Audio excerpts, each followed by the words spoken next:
పశ్చిమ గోదావరి జిల్లా కొవ్వూరు మండలం కుమరందేం గ్రామంలో మంచినీటి ట్యాంకులో పురుగుల మందు కలపడం స్థానికంగా కలకలం రేపింది.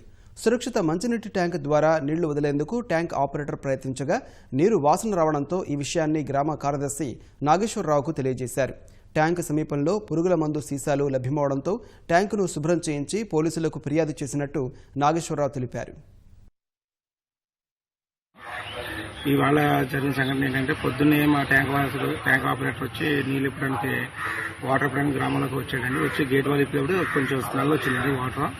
వాటర్ స్మెల్ వస్తుందండి, పొద్దు మంది వాసన వస్తుందని చెప్పి కాల్ చేశాడండి. కాల్ చేసినప్పుడే నేను అయితే వాటర్ బయటకు విడిచిపెట్టకుండా అవుట్లెట్ ద్వారా బయటకు వెళ్ళకుండా వచ్చి కవర్ వాళ్ళని ఇప్పించి చూసానండి. వాటర్ స్మెల్ వచ్చింది.